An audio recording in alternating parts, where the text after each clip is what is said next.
it's just a good vibe. And you come away going, fuck me, I might be able to do it. Because everyone else here is positive. You know, I've taken my humble beginnings and I'm applying it in every day. My network needs to become bigger. My network needs to become richer, because the more rich people I have in my network, the bigger deals I can do.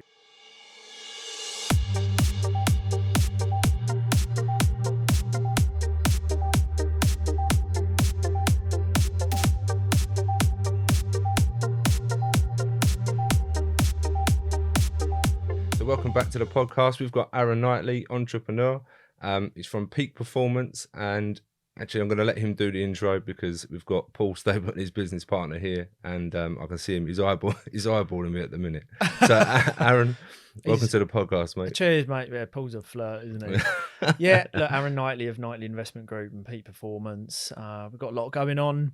And yeah, that's it. You know, when people say, what do I do? I just say entrepreneur, because I think it's that question we were talking about this yesterday, me and Paul, is when people say, even Luke Vernon, who we were talking to, is when people say, what do you do? Well, when you do a lot of things, you are just a creator. You're someone who does many different things that you're trying to make work. So I wouldn't say there's a title. I'm busy. Eddie Hearn, no context. I'm busy. So why are you busy?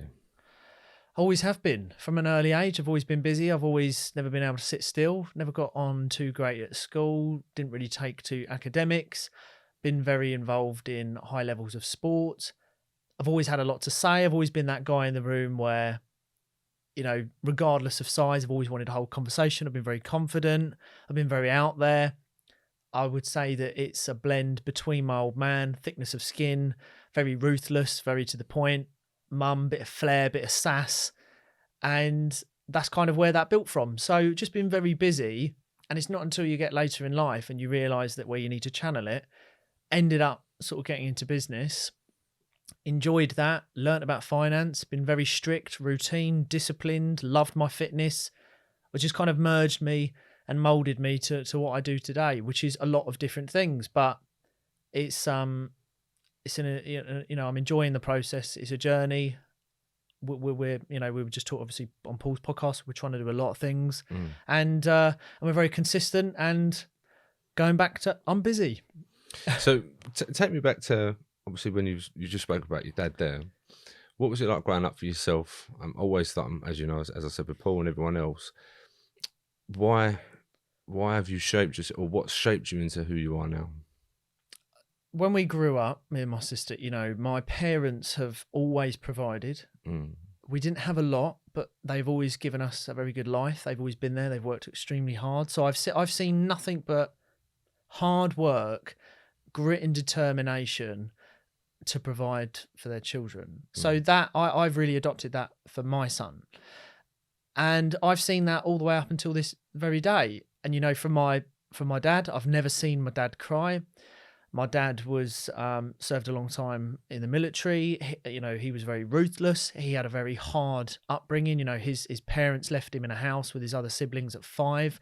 They were in a very bad way health-wise. They went into care in the early 50s, which was quite rough. My dad got into a lot of trouble. You know, so he had a very, you know, for who my dad is, who I've seen, you know, he'd die for me in a heartbeat at me and my sister. He'd do anything for his family. His ability to cut off emotion, but what that's done is a lot of people think, well, it sounds like a very ruthless man, and to some extent it is, but what that is he is very much caveman provider, and I've looked up to that because he's always provided. You know, I wouldn't I'd see him Monday and I might see him at the weekend because he'd work long days, he'd travel, stuff like this. Mum's always been there, very caring, very loving. The emotional support for me and my sister, even to this day, takes on, you know, my God, I put her through a lot of stress when I was younger. Again, just always on the go, getting in trouble, doing things I shouldn't be doing. But all the while, I did see graft, true graft. And I'm in the generation, along with Paul, that when you start exposing yourself to people who are doing very well, it does make you reflect on what you've seen as a child, and maybe there is a different side. You know, the grass is greener, you know. So it wasn't until I started exposing myself to people who are in business that I thought, actually, do you know what? For my family and you know, going forward, I could change things if I wanted to, but I'm going to use what I've seen when I was younger, which was graft, hard work, love, you know, and caring for me and my sister. And I think that molded me to who I am today. But obviously I've got my own personality as well, you know, which is a combination of my old man and my old dear. And I'm still very loud to this day. But, you know, I have my flaws. There are ups and downs, but, you know, I'm heading in the right direction, and 2023 is going to be a good year. Do you struggle with your emotions, showing them, that is? No, I wouldn't say no. I would say that, you know, look, I'm very blessed. I've never suffered from anxiety or depression or any kind of mental health issues or anything like that. I've got very thick skin. It's kind of, most stuff is water off a duck's back. I've certainly gone through a period where, you know, was definitely seeking validation. You know, I played sport at a high level, very high level, both in boxing and football, and could have gone on to do very well. Had my son. Things changed. You adapt, stuff like that. So no, I've always been very thick skin. I've never really had a problem showing my emotions. But what I probably do is I take on a lot of pressure, just like Paul. What we do typically as men, especially if you are a very driven man, is that you take on the pressure, and what you don't want to do is burden other people by talking about it. So, but unfortunately, by holding things in, because we were capable of doing it, I don't need someone to tap me on the back and say, "You're all right," and I don't need that. But when you do take on a lot of things and you don't talk about it, and your mood changes, like you just said with Paul, is that can affect home life. You don't mean to, but it does. And that's where the communication breaks down. Just like in any deals, time and communication will break down any deal. It's the same in personal relationships. So I can talk about my emotions, but I probably hold back more than I should. Did you recognise, obviously, from I suppose it is the detachment of relationship between your father and you, although you see that he was working really hard, did it have a negative impact on yourself? Even though you could see he was working really hard, did you wish there was a better relationship when you was younger? No, I had a fantastic relationship. So no, my relationship with my father was brilliant. I mean, we're like brothers, even to this day. We just, you know, we piss about, you know, we used to do all kinds, we used to slap each other, you know, so our relationship was great. It was just a case of the way, you know, my mother was the emotional support. Right. Any trouble or sort of, you know, if shit hit the fan and it got real, my dad would get involved, and then you'd step out of the way. It was that kind of, he would only get involved on the emotional side, or you know, like if the family had trouble. But when he got involved, it was like shit was real, and you didn't fuck with him. So it never really got to that stage. That was only very, very few. I've never actually seen my dad show too many up and down emotions. He's very I always say he could be the hitman that come home. You'd never know he's a hitman for years. He's like that, you know, totally detached. But that's from his childhood. He had one of the worst childhoods. You know, if you were to meet him, you'd think, how are you like that? Knowing what you've been through, you know. So he's very. But no, I had a great relationship with him. We'd done a lot of the weekend. He's always supported me. He's pushed me to football, pushed me to boxing. He's been a brilliant father. The only time I did nearly make him cry was actually when I got married, when I read out my speech. My mum after went, fucking borderline. Like, he was, you choked him, and he didn't give. Like, and I wrote that speech pretty well, and I said, you know, you honestly are the hardest man I've ever seen work. And, you know, I said a few other things, but so no, I had a great relationship with him, and I've adopted that with my son as well. Like, you know, I'm with my son all the time. I love it. So yeah, you know, I show emotions when I have to. I think it's a controversial subject, because I, similarly with what you've just recognised there with your dad, I'm suppose I'm like that with my kids, because me and the mum are not together anymore. We're divorced. But I would say I'm quite emotionless unless I have to be, which is probably not the right thing to do. But when I'm with my kids, everything goes into them. Yeah, absolutely everything. But it's kind of like Marmite. You have to show emotion when you're with, well, not have to show emotion when you're with them, but you love them to pieces all the time regardless. But there is a fine line between showing too much emotion and then, like you're saying, pat on the back. Yeah. Or if you give them too much, they'll take too much. Like I said with Paul, the iPads, the phones. Yeah. But it's a case of where is the fine line? Where's the balance between the kids? Yeah. And with yourself, you've come on to be this successful entrepreneur, and it's given you this drive, the ambition to succeed. With the kids now growing up, and obviously watching your content, it's, again, going into work, going into university, and we'll come on to that in a second. you're what would appear to be out of the norm because you've seen this hard work, grit, determination. So that's kind of where I'm heading with this. Is it served you well the way you was growing up? Yeah, of course it has. I mean, it's when you can witness hard work. You know, we talk a lot about smart work, but when you can witness hard work, and then what's to show for it. You know, my parents have always said, you know, we don't pay for things unless we can afford it. You know, from that kind of era of saying stuff like that, and that was quite common. And that's, you know, I do believe that. You know, I have no interest in going out and competing to buy something with someone else. If I want to go buy something, I can buy something. I can compete with everyone else, but I've never felt the need to. I've been very content. I think the difference is when you come from humble beginnings and you're able to turn your life around for the better. You had a humble start, therefore there was no West Wing, there was no trust fund baby, there's no silver spoon, there's no, you know, knocking shoulders with people who are rich and stuff like that. When you come from just a normal and then you build yourself up, you do have a very good platform to remain humble if you don't let it go to your head. And I think the way that you do that is by having a child. I believe that most people adulthood when they have a child, if they're a good parent. And then you can, I believe that someone who is humble and very likable and no chip on their shoulder can grow so much faster than someone who is very unstable with their emotions in terms of looking for this validation, looking for the likes, looking for the success. And look, I'm not successful by any means. I'm just doing my own thing. I believe really that the journey of success is being able to come here, sit here and do things like this. You know, I've not made millions upon millions.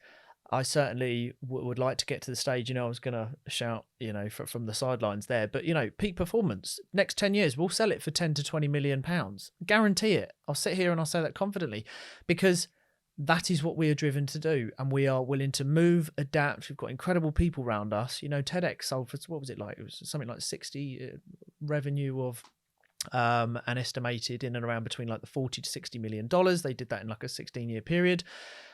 It's all very achievable, but you have to have people around you, so you need to be likable. And that's my thing, is that I'm going to try and help as many people as I can. And you have to be humble along the way. Like I say, you know, it doesn't matter about followers, what you've got.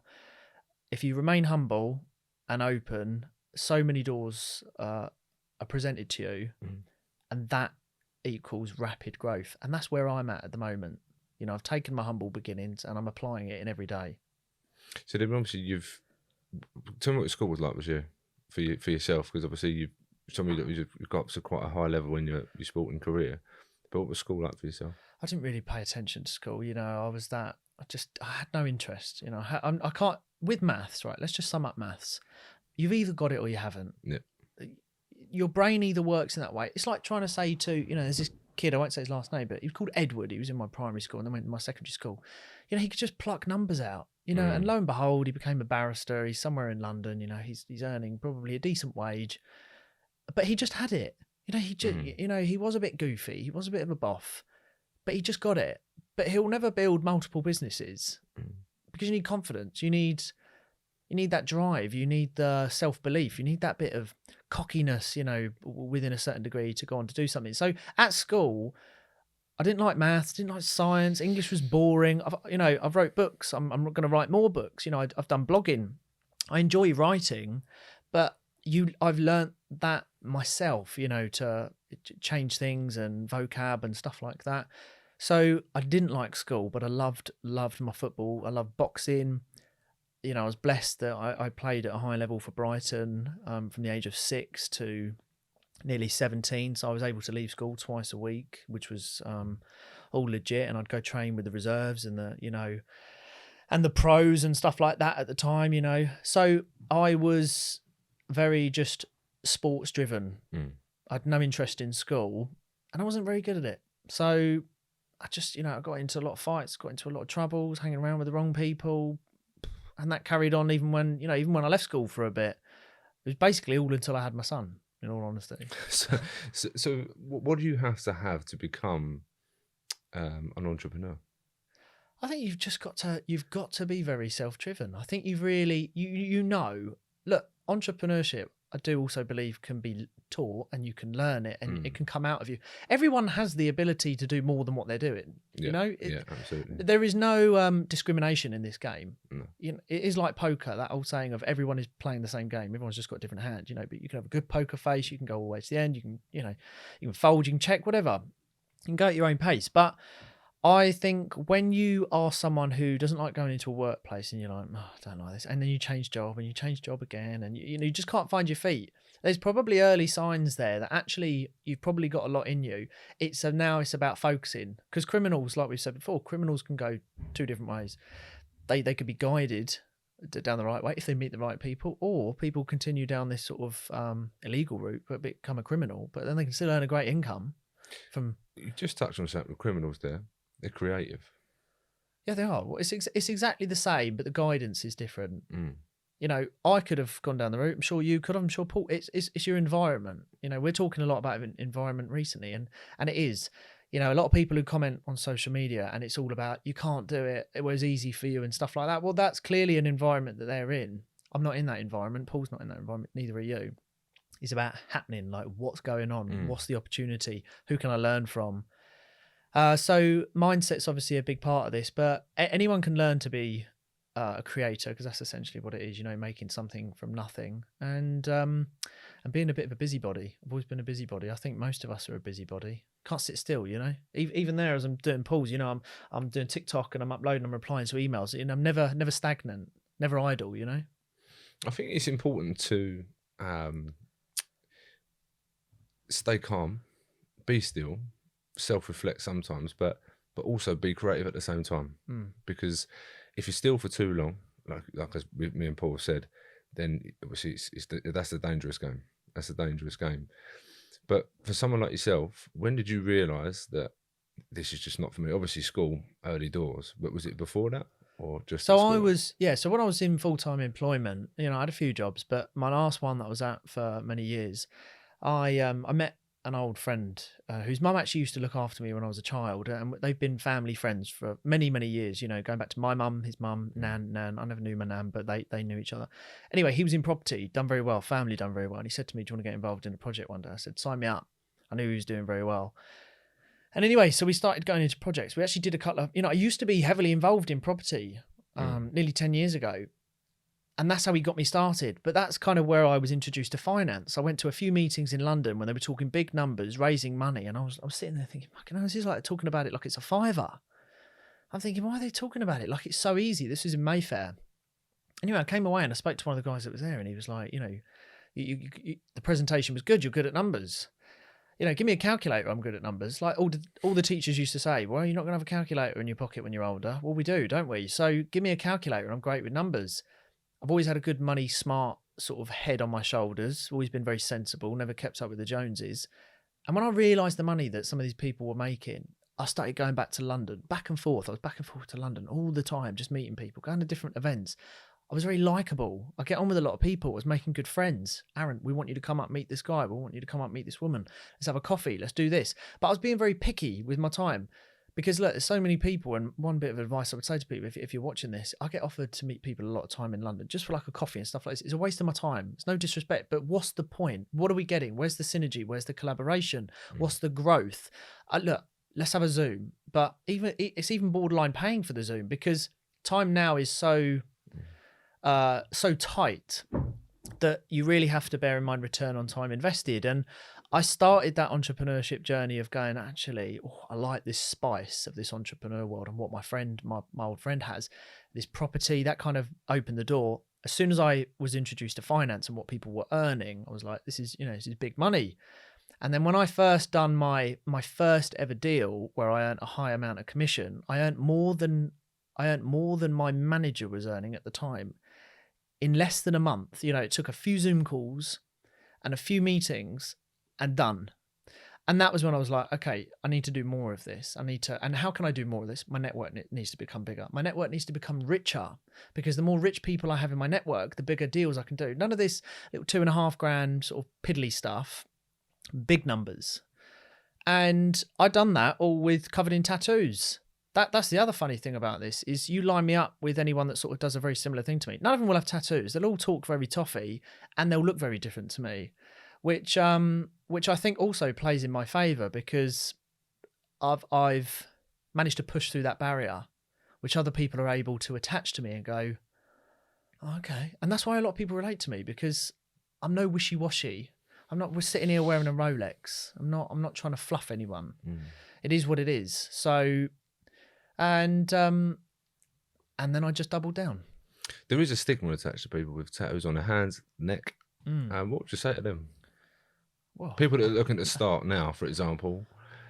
Yeah. So for people looking to start, look, if you have tattoos, unless it's a face tattoo or a real harsh neck tattoo, I think you're going to be fine. I think a face and a harsh neck tattoo around sort of the front of the neck is tough because it does look violent. And I'm saying that with someone with tattoos. You know, the one on my neck is my son's name. I don't think it's too much in your face. I used to wear turtlenecks. I used to cover them up, you know, back in the day. I'd be sitting in a room like this, sweating my nut off because I was covering up my tattoos. Because the first few experiences in London was, you know, when they shake my hand, it was looking at the tattoos and then on the neck and thinking, okay, I don't know whether he's going to rob me or actually we're going to do a deal or, you know, so it was kind of that feeling. But when I was being introduced through who I was becoming friends with, they, you know, that settled the dust and stuff like that. And then it was kind of like very, it was an easy entry for me when people knew me. But if you've got tattoos, no, I don't think it does. You know, I rang Paul not too long ago. I had a brand deal that I've filmed for. And by accident, they sent me an email saying you're able to refilm it without the tattoo. I said to Paul, I was like, I don't know what to do. He was like, well, just, you know, don't do anything too quick. Anyway, I got on a call and they were like, oh my God, we're so sorry. Like, please ignore it. Stuff like this. You know, you could kick up a fuss. Yeah. But look, if you've got tattoos, it makes no odds. Diddly squat. So, peak performance. Let's talk about that. Yeah. It seems like your train set, something that you just obviously should be proud of because it's obviously blown up recently. Yeah. Talk to me about that. Look, we've put, you know, when people turn around and say you can't start a business with no money, we haven't put a penny of our own money in. We get offered thousands in sponsorship. We get offered sponsorship all the time because it's a buzz. You know, we don't want curtains and carpets. Events are boring. And when you go into an event, look, we've got 16, 17, 18, 19-year-olds, everyone who is wanting to learn from Scotland, Wales, Ireland, all around the country, Birmingham, Newcastle, coming to these events because we're creating a space where it doesn't matter where you come from, doesn't matter if you've got tattoos, doesn't matter what your religion is, doesn't matter whether you've come from a bit of a rough background, doesn't matter whether you've left prison or whatever it might be. It's not for a set individual. And then we're able to put on a platform where people can come in and learn and collaborate. And like Paul said, when you put a lot of entrepreneurs in a room, it doesn't matter if you're in the same industry or not, because, you know, we weren't in the same industry. We've now created Peak Performance. We're going to have other things, you know, we're going to have other businesses going into this new year. We're getting offered a lot of opportunities. You don't need to be in the same industry. So what happens is there's a good buzz. It's like going into a club with people who all want the same thing and all positive, opposed to, oh mate, do you know what I got with last night? Celine, oh mate, you should have seen it. You know, oh my God, it's not treating me right. You know, there's none of that. It's a buzz of like-minded people. So you're going to come away, what's your number? Right, let's speak, let's have a coffee, blah, blah, blah. You know, and it's that buzz, there's good food, there's good drink, there's music. It's just a good vibe. And you come away going, fuck me, I might be able to do it. Because everyone else here is positive, like no plan B stuff. So why am I going down the pub talking to Johnny and Dave, who are moaning about they've lost 50 quid on eToro, and they're pissing and moaning that they haven't got a few, you know, the universal credit hasn't bumped them up a bit. You know, look, I struggle with excuses, but in these rooms that we're putting on, good vibes, marketing on point, growing rapidly, offered a lot of sponsorship. We will be in a stadium at one point. It's going to be big. We're backed by, you know, we can make a few phone calls and we could pull in a lot of money. You know, money isn't the issue. So I'm very excited that this next event is the platform to launch this year. And it is a case of watch this space. People won't be able to touch us. I love it. We are going to continue to talk about it, but you struggle with excuses. Yeah. What do you mean by that? Look, I put out a lot of content. Obviously, the TikTok has got a lot of views recently, so I've had a lot of comments. You know, I know my phone now has probably done Sitting here every like 5 minutes, it does like 200-300 comments, something like that. It's taken off again. And in that, we could dissect a lot of excuses. Oh, well, it's all right for you, or, you know, you've had this, or blah, blah, blah. It's not that easy. You can't start a business with no money. And I'm just like, talk to the hand situation, because it's boring. Because all that is an excuse. That's low self-esteem. That's insecurity. That's bitterness. That's enviness. That's a little bit of jealousy. That's a case of your environment is very negative. You're best going down the pub and having a whinge about it, and leave me a comment. And by all means, leave me a comment, because you're going to push the algorithm. So let's engage. I love it. I thrive in it. Excuses are excuses. If you haven't got enough time, you make time. Jay Alderton. I use this one because I love it. Jay Alderton turned around and said, anyone who turns around and says, I haven't got time, give me your fucking phone and I'll find you time. Let's have a look at what you're scrolling on. I'll watch Netflix, but then when everyone's asleep, I get back up again. So do you. You know, most of our conversations, videographer, our group chats, any business structures that we've got going on, past midnight, because we're doing it. You know, I don't stop. Imagine this. I saw a video the other day. Imagine if you applied 12 months, just 1 year of your life. 1 year of your life, and you go for it just for 1 year. You double down. You utilize every hour that's spare. Of course, you're going to have set days on a Sunday to go out, go for a walk with the family, chill out, the kids, a bike ride. You're going to build that in. But every hour that you get, don't worry about Netflix. Don't worry about reading the news. Don't worry about going and doing this and having a coffee with your mate and you want to talk about what you got up to at the weekend. Cut it out. Say to everyone, look, I love you all to bits, but this year I'm knuckling down because this is the change. This is my pivot, because I want to be in I want private medical care for my children. So if they have lumps on their neck, they can get diagnosed instantly, apart from what, you know, rather than waiting in the NHS for 6-7 weeks. Why is Paul grafting? So he can put his kids into private education, because there's more opportunity. I can't stand that. Oh, well, I came from bore off. I came from it as well. I've come, you know, someone actually said, I used to be a skinhead for a long time, covered in tattoos. You know, if I was to whip my shirt off now, you know, Paul's going to be jealous. But the point is, you know, if I whip it off now, I'm covered in tattoos, and all my tattoos mean something. And someone actually said in one of the comments once, I was right for him. Obviously got a rich mum and dad. Well, fucking, I tell you what, you can come meet my mum and dad, and you can come see where we all live and where we grew up, and I'll fucking show you around. By all means, I've got no issue with it. I'll show you photos of what I used to look like, who I used to hang around with. I'll show you the people that you used to hang around with. They're still in the same place. We can go visit them. Where was it? Hey? Where was it? Where? Where you used to live? Oh, I never give my location away, by the way. Because I'll tell you what, it'll be a Borat and Pamela Anderson situation if I give away my location. But look, so I struggle with excuses. So as soon as people start saying, as soon as I hear that word, I'm out, done, move on, keep swiping unless you're going to comment and build the algorithm up with me. Other than that, let's leave it.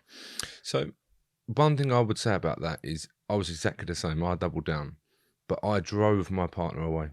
Yeah. And other employees, because I was fucking relentless to the point of they was like, it's too hard for me. And that's what I struggled with until I went, do you know what? Not everyone's the same as me. Yeah. Until you get around the right people, such as yourselves, who can cope with the relentlessness. Yeah. So what's your advice to people? Well, this is the difference, because when we say double down and we work in every single hour, our brains automatically go to, oh my God, it must be awful. 18-hour days. Look, some of them are. What we're on about is using the pockets. Let's take the average Joe. Goes to work, farts about, has a bit of a laugh, it's a bit of a social gathering, does the work, goes home, might go down the pub, come back, watch a film, fart arse around again on the computer, have a little go on COD. There's a lot of hours during the day that could be converted into positive, productive things that move forward. Yeah.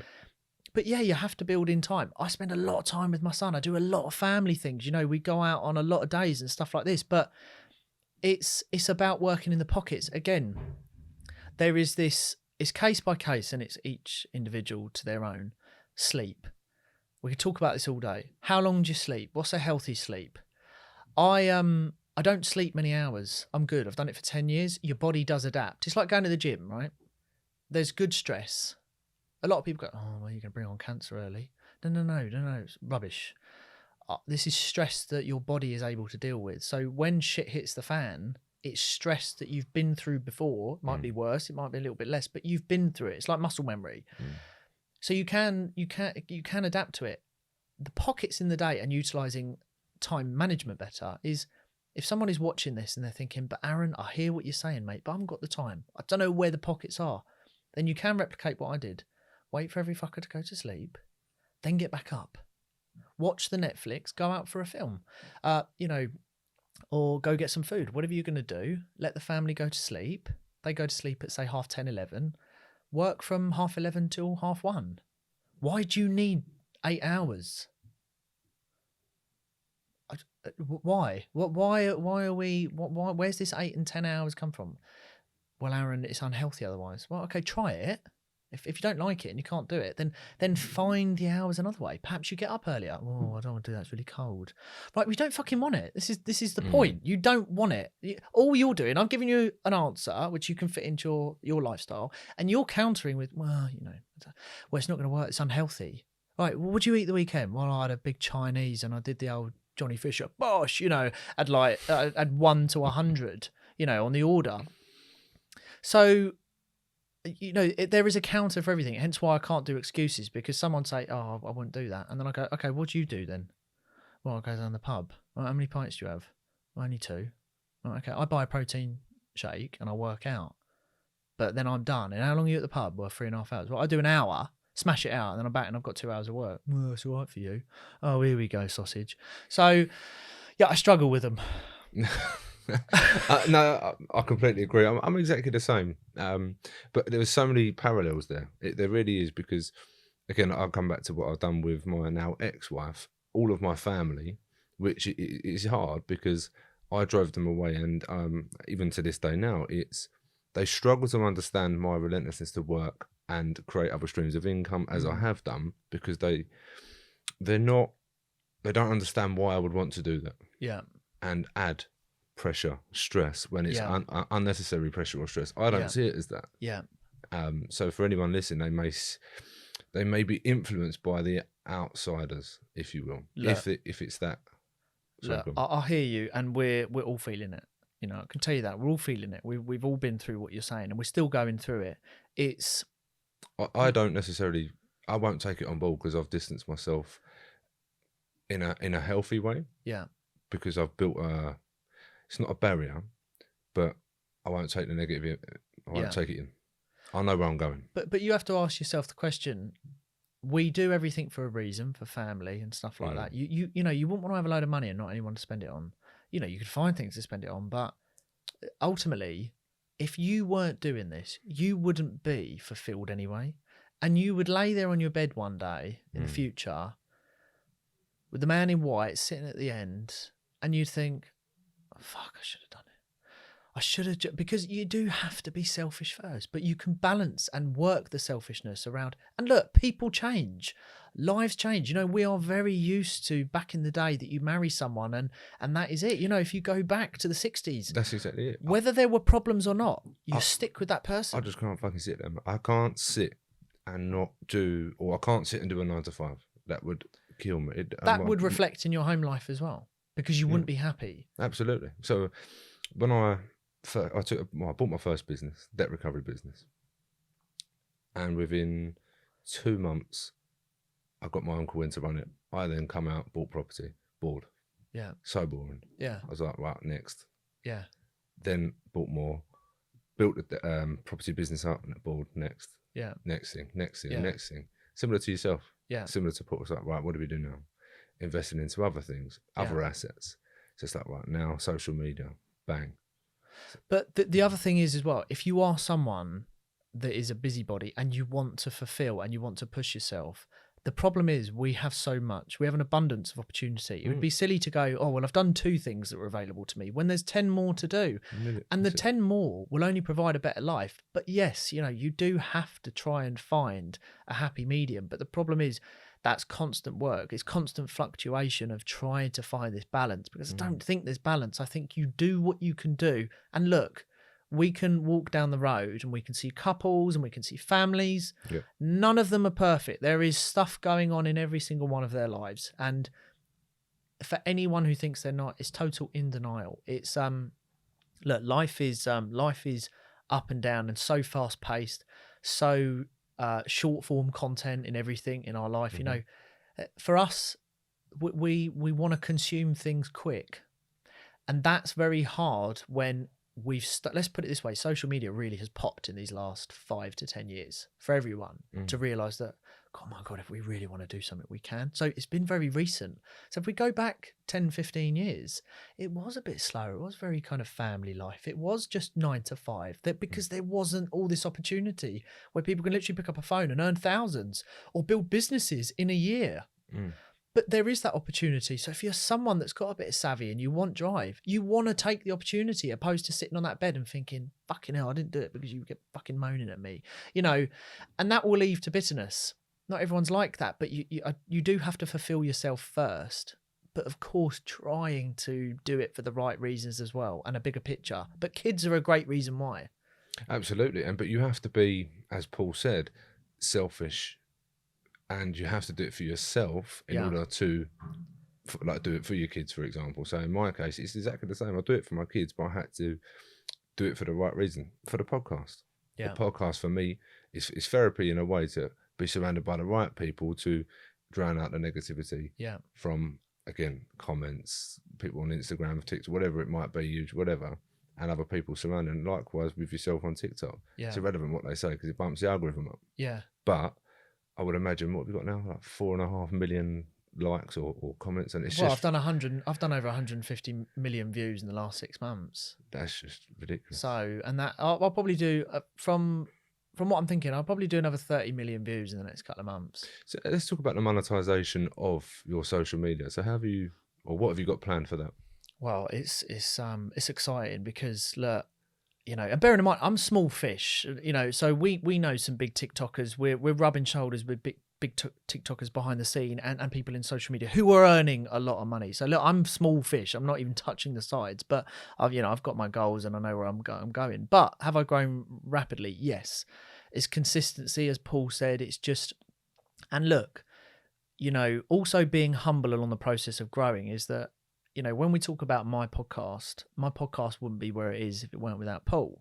My TikTok essentially wouldn't be where it is without Paul. So it's a partnership through and through, and Paul benefits as much as he can from my growth, just as I do from his growth.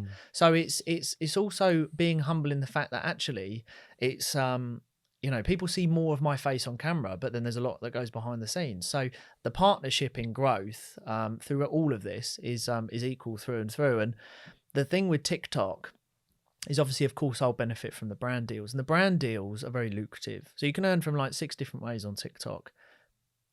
The lucrative part is the brand deals. You know, when people are earning on average, let's say £1,000 to £1,500 a month in the UK salary, you know, you can do that in a deal, in one deal. And yesterday, you know, although exact figures we won't give, but you know, people are doing one deals for good brands that have got big budgets that realize that actually reaching 3-4 million people in maybe a couple of days through a post is so much more effective than spending 30 grand over a year or 40 grand over a year on SEO that barely brings in anything, or even more really on the budget, to give to one influencer. So people are earning now a lot of money a day, a week, a month, just through building a social brand and knowing how to niche it, because now I feel like I've cracked it.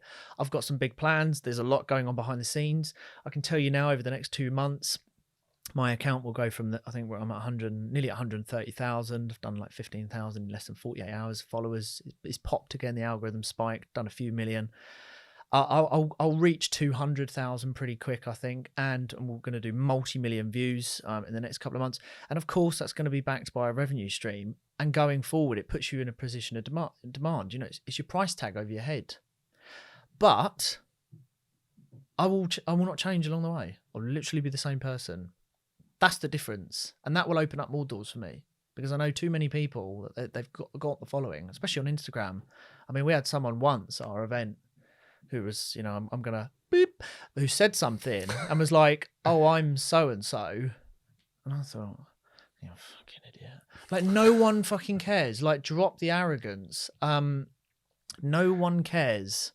It's if you are sitting there and you're bothered about how many followers you've got, you're in a very bad place in your life. A very bad place, because it's about engagement, not the likes, not the views. It's the engagement.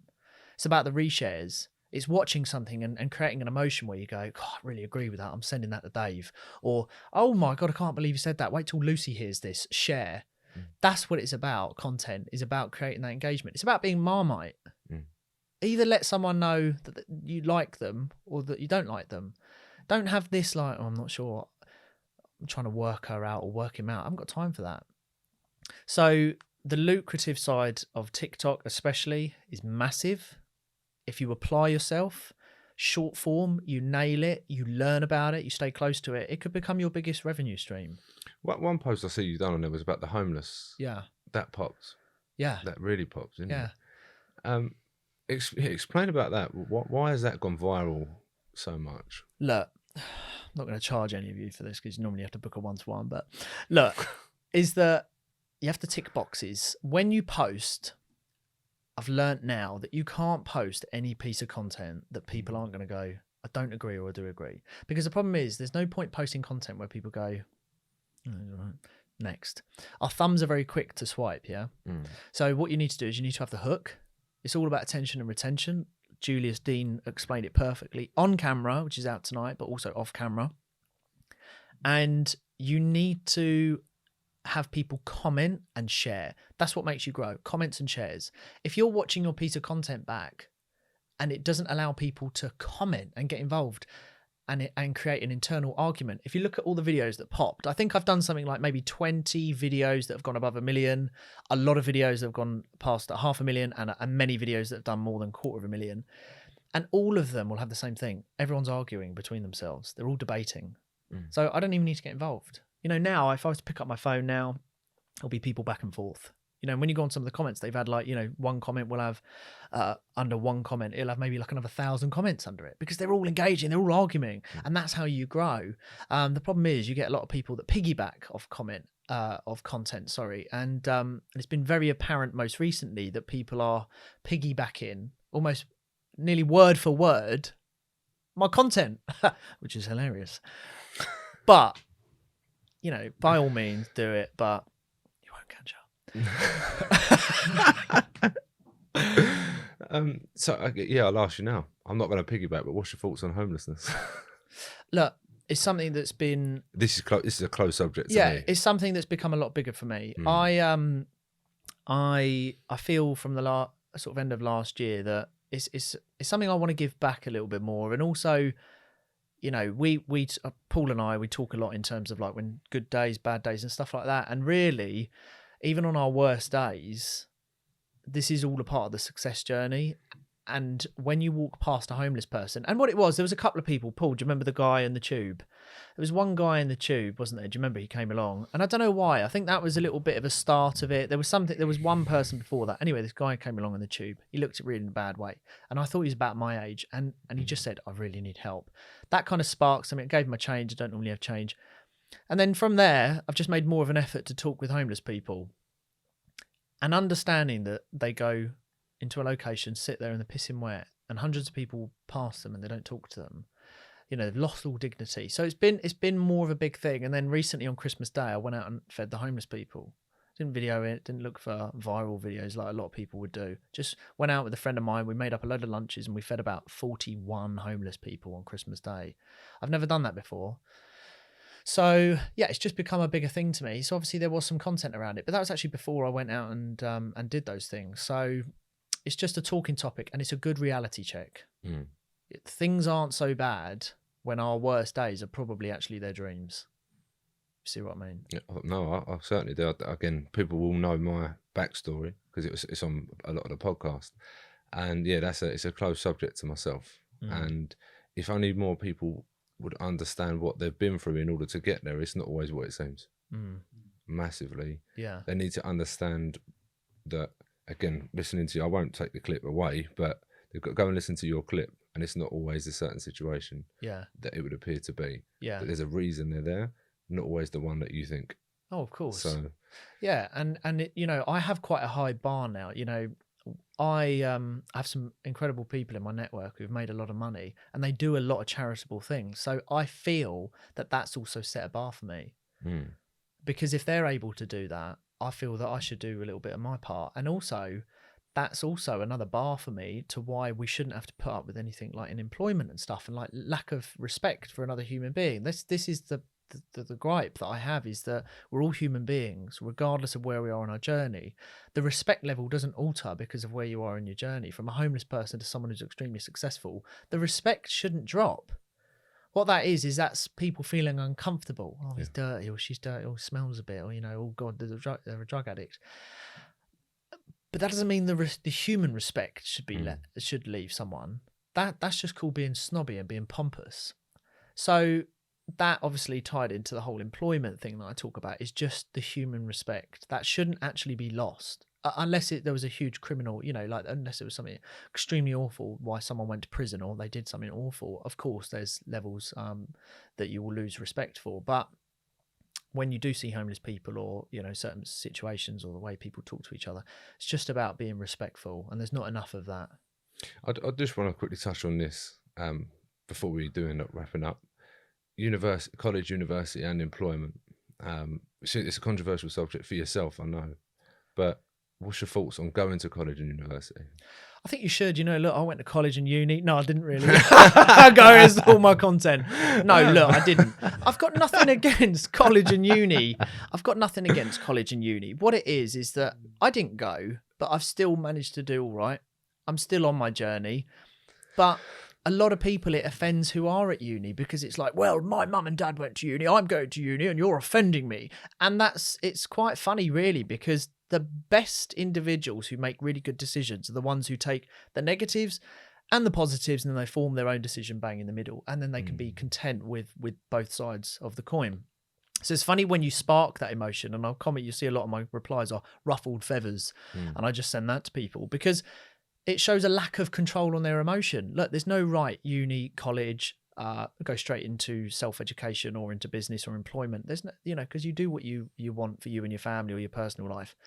But for those people that don't take to education, we do need to drop the whole, do you know what, if I come away with no GCSEs, no paperwork, it doesn't fucking matter.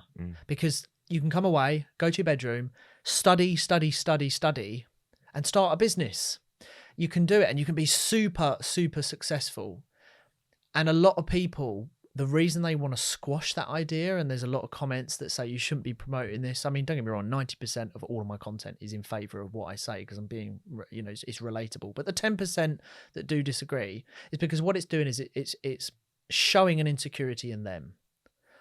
Well, I'm going to uni, and, you know, I'm going to spend 4 years and this £40,000, and you can't say that because I am going to be super successful, you know, and they don't like it, and it irritates them. I'm sorry. But is there part of people that you've interviewed within your content that are just fucking lazy, that go to uni, that don't want to start a business? One, they may not know how to, or they're just lazy. Louis, are you trying to get me to talk about a video that I recently done? No. Look, of course there are, but do you know what? It's environments. Look, I know a lot of people who have rich parents, and there's a trait amongst them. It's not just the video you've done. It's people that I know that are around me. Yeah, but let's start with the ones who have rich parents. Why would you have any motivation when you can fall back on mummy and daddy? This also. So that's, go and visit these videos. Yeah, so that's one of them. Then you have the people who are just lazy. I still don't get how some students sleep till 2 PM. I've always been up early. My son's up early. I was always up early. My dad's up early. My mum's up early. So it's a family thing. But being up early bird catches the worm. And there will be some people that will go, oh, well, it doesn't matter. You say that you sleep 4 or 5 hours of sleep. Well, you can't contest it, because I do. But why on earth would you want to sleep till 2 PM? Which brings us back to the counter of too many hours in the day to utilise. So when I was at full-time employment, I'd start late afternoon. I'd wake up at 6. I'd be in the gym. Then I've got 4 or 5 hours. Everyone else would go to school, go to work. I'd have 4 or 5 hours to crack on with work, do my 10 hours, get back, you know, 9, blah, blah, blah. Little chill out, open up the laptop, another little 3 or 4 hours. Boom, I've managed to squeeze in 8 hours in the same day, because there's 2 shifts. Believe it or not, you can do 2 shifts, 3 shifts in a day. So the laziness, I think, comes from the environment. So if they're lazy, if they're sleeping until 2, they haven't got drive, it normally comes from rich parents.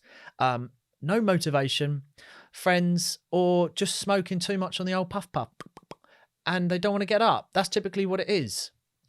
It's very simple. But of course, I'm sure, when we cut this up, there's going to be some smart ass that will come up with something. So, and when we do, I will reply and we're going to push that algorithm.